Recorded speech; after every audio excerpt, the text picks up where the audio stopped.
Colombia Colombia বইলা যে চিল্লাইবেন কালকে সকাল 6টা বাজে, ওই 7 আপটা কিন্তু কলম্বিয়ার কারণেই ব্রাজিলে খাইছে। ওই 15 তারিখ খুবই স্মরণীয় একটা দিন হতে যাইতেছে।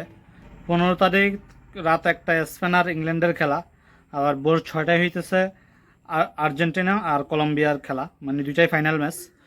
তো 15 তারিখের খেলা দেখার জন্য 14 তারিখের ঘুমো বরবাদ, 15 তারিখের ঘুমো বরবাদ, মানে দুইটা ম্যাচ যেহেতু একই সাথে পড়ছে 2 ঘন্টা 3 ঘন্টা আগে পিছে। তো এদিকে স্পেন আর ইংল্যান্ডের খেলার মধ্যে স্পেনের জন্য অনেক অনেক শুভকামনা। আমি আশা করি যে স্পেন জিতবো, স্পেন জেতার সম্ভাবনা অনেক বেশি। আর এদিক দিয়ে 6টা বাজে হয়েছে আর্জেন্টিনা আর কলম্বিয়ার খেলা, তার মধ্যে আর্জেন্টিনা অবশ্যই অবশ্যই জিতবো কলম্বিয়ার সাথে, ওই আত্মবিশ্বাস আছে, কারণ একজন আর্জেন্টিনা ফ্যান আমি। তো এখন দেখা যাবে এখানে আবার ব্রাজিলের ভক্তরা কলম্বিয়ার সাপোর্ট নিবে। তো ওদের সাথে আমাদের একটা ওই দিনও ক্লাস চলবে, ওরা না থাকলেও ওরা কলম্বিয়ার হয়ে আমাদের আর্জেন্টিনার মাঝে আসবে, মানে বিপক্ষে দাঁড়াবে।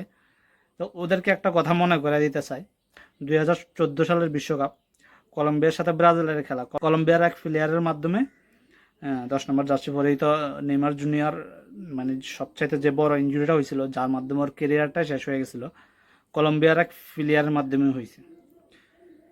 তো তারপরে ওই বিশ্বকাপ 2014 বিশ্বকাপের মধ্যে তারপরে জার্মানির সাথে ওই ইঞ্জুরির কারণে নেইমার জুনিয়র খেলতে পারে নাই, যার ফলাফল স্বরূপ আপনারা তো সবাই জানেন 7 আপ 7 আপ 7 আপ, যেটা বলে এখন ব্রাজিলের সবাই এখন খেপায়, আর্জেন্টিনা সাপোর্টার যারা আছে ওরা কিছু হইলে 7 আপ।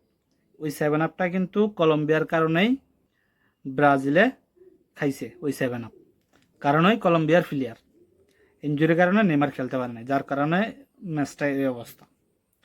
তো মনে করাই দিলাম, কলম্বিয়া কলম্বিয়া বইলা যে চিল্লাইবেন কালকে সকাল 6টা বাজে, ওই জন্য একটু স্মরণ করাই দিলাম, মনে রাখেন। আপনারা চাইলে আর্জেন্টিনা হইয়া চিল্লাইতে পারেন, যেহেতু আপনাদের নেইমার জুনিয়র যে 10 নম্বর পরে খেলে, ওর বন্ধু হইতেছে মেসি, একজন ঘনিষ্ঠ বন্ধু। তো বন্ধুর মানে আপনাদের 10 নম্বর নেইমারের বন্ধুর দল হিসেবে আর্জেন্টিনার আপনারা সাপোর্ট করতে পারেন। আশা করি আপনারা আর্জেন্টিনারে সাপোর্ট দিবেন। আর্জেন্টিনার জন্য অনেক অনেক শুভকামনা, আপনারা ভালো খেলেন, আর একটা কোপা আমেরিকা আপনারা জয় করেন।